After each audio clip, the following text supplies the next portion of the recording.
and you tell them one thing. Just win, baby.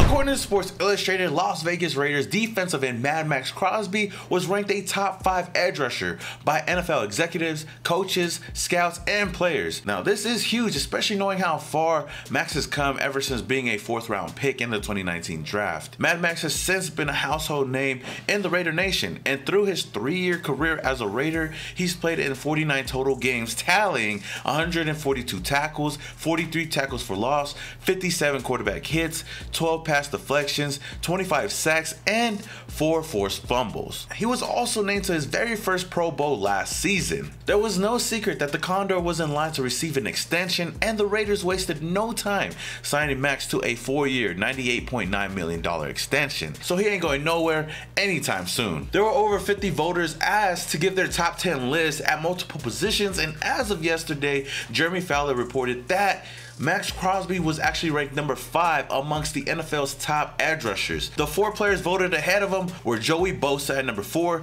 Nick Bosa at number 3, Myles Garrett at number 2, and TJ Watt at number 1. Even though I believe Max should have been a little bit higher on the list, I'm just happy that he's actually getting the recognition that he deserves. Now with an elite edge rusher like Chandler on the other side, I expect Max to take his game to the next level and lead this defense to places it's never been before. So with that being said, I can easily see Max getting back to that 10 sack season that he had in his rookie year. But do you guys believe that Max can get 10 sacks this season? Maybe more? Let me know your thoughts down in the comments below.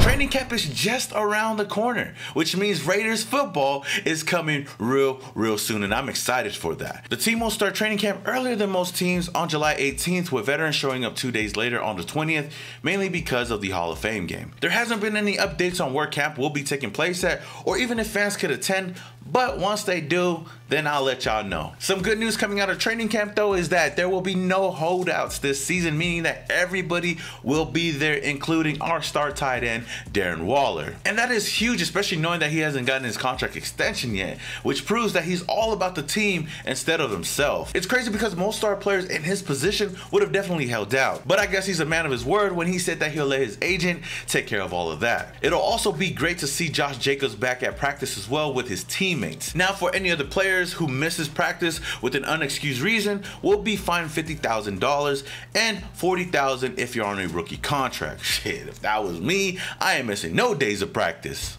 It's facts! It's facts! It's not facts. These sites are not facts. Now we all know that training camp is a foundation for many players, lower on the roster to make a name for themselves or even make the final 53-man roster. We've seen many players show up in training camp and get a starting position on the roster. You look at last season with Nate Hobbs, a guy that was drafted in the 5th round. Not a lot of us expected much, but he ended up being our starting slot cornerback. Then you look at a couple of years before that, Jalen Richard, an undrafted free agent running back that I didn't even know was going to make the roster, came onto the scene, made the final 53, and in his first game in 2016, on his first carry, he took it to the house, helping the Raiders win that first game of the 2016 season. You guys already know the rest. And then another example, in 2019, the Raiders took a chance on a guy like Darren Waller, who made the most of his opportunity in training camp and ended up becoming one of the top, if not the top, tight end in the league today. So it'll be interesting to see which names will step up and make the most of their opportunities. Now, Just Block Baby did post an article not too long ago of the 3 Raiders who can earn a starting role during the 2022 training camp. Their reasoning in choosing these players were 1, what they can offer to the team, 2, how they mesh with other players who have starting roles, and 3, how high the coaching staff is on the select players. The first player that they had on their list was wide receiver Keelan Cole. This will be a great battle to look forward to, between DeMarcus Robinson and Keelan Cole, to see who will be that wide receiver 2 opposite of Davante Adams. Cole's speed could be an asset for the Raiders, running a 4.33 40. Now, their reasoning to why they chose Keelan Cole was, with Cole's speed, he could play the MVS role opposite of Davante Adams on the outside, serving as a deep threat, saying Cole is very similar to MVS, we spoke about comparisons in speed, but not so much Cole's prowess as a deep threat himself. Through the 5 year of Cole's young career, he's mustered up a yard per reception average of at least 15, given the entirety of his pro career has been spent with the Jets and the Jaguars as opposed to Rodgers and Adams. This is a great number. Now, this will be the first time that Keelan Cole has had a quarterback like Derek Carr. Though he's not Aaron Rodgers, I believe that Carr can still make plays downfield. Derek Carr last season was listed as the 9th best deep ball passer ahead of Aaron Rodgers, who came in at number 10. So the opportunities will be there for Keelan Cole. Now, if you guys were to ask me though, I believe that Keelan Cole could definitely start at the wide receiver 2 position, especially looking at the work that he's done with the quarterbacks throwing to him. It'll definitely be interesting to see who could win this position battle. But who do you guys got starting week 1 opposite of Davante Adams? Keelan Cole or Demarcus Robinson? Let me know down in the comments below. Now, the second player that they had on their list was offensive tackle Brandon Parker.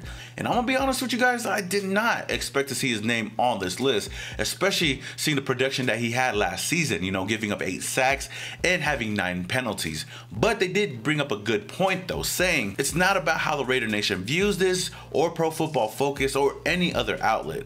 All that matters is what the Las Vegas coaching staff thinks of Parker. And they're right. It's just hard for me to envision having Brandon Parker starting at right tackle again this season. I know that he's been working on his craft, so we'll see how far that takes them. Now, their reasoning behind all of this is they believe that the Raiders' new regime is really high on Parker, which is why they brought him back to a 1-year, $3.5 million contract, making him the 18th highest paid right tackle in the league today.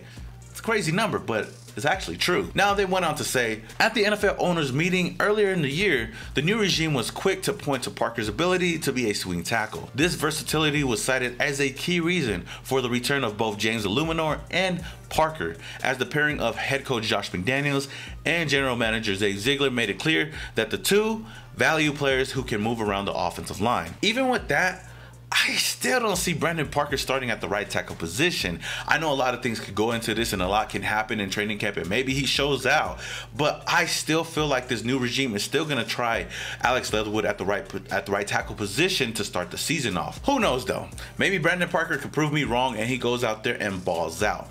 But what do you guys think, Raider Nation? Do you guys believe that Brandon Parker could start week 1 at the right tackle position? Let me know your thoughts down in the comments below. And the last player that they have on their list is safety Duron Harmon. Now, this is an interesting name to see on this list, especially knowing that Harmon has been one of the better coverage safeties in the league, and that's an area where Jonathan Abram really struggles in. Though he may be a solid tackler in the open field, Abram has given up a completion percentage of 66.7% with an opposing quarterback rating of 109.7%. Harmon, on the other hand, has been great in coverage throughout his career, never giving up over 3 touchdowns a season. Now, the reasoning behind all of this is that Abram's weaknesses is Harmon's strengths. And on top of all of that, he's familiar with Josh McDaniels going back to New England, saying, as a Patriot, Harmon has had some incredible years.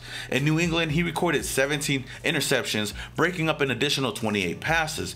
Harmon played all over the secondary, boding well with defensive coordinator Patrick Graham and his favoritism toward versatility, Graham being another coach that Harmon is familiar with. During his last season as a Patriot in 2019, Harmon was able to put up some incredible percentages. In his 657 defensive snaps, the defensive back posted a phenomenal opposing quarterback rating of 39.7 with an allowed completion percentage of 53.3%. If Las Vegas is lucky enough to get Duron Harmon, who's half as productive, now reunited with his old Patriot buddies, look out. I feel like this could be a crucial matchup in training camp, especially knowing that this could possibly be Abram's last year in the silver and black if he does not step up. I am rooting for Jonathan Abram to go out there and ball out, but if Duron Harmon proves to be a better partner alongside of, Trayvon Merrick in the secondary, then I'm all for it. So with that being said, Raider Nation, do you guys still believe that Jonathan Abram could start in the secondary week 1 or not? Let me know your thoughts down in the comments below. All right, Raider Nation, that is all I have for you guys today. If you guys enjoyed this video, don't forget to hit that like button. Also, if this is the very first time you come across this channel and you love the Las Vegas Raiders, then hit that subscribe button, hit that notification icon button just to notify you guys when I upload more videos just like this. And until the next video, this is your boy Simone Raider, and your boys, yeah. Started off in Oakland, now we here. Thought that we was done, we just hit another gear, look. Started off in Oakland, now we here. Hey, pull up with the nation in the silver black gear, look. 4 games straight, we in the playoffs. Shout out to the Chargers fans, y'all enjoy the layoff.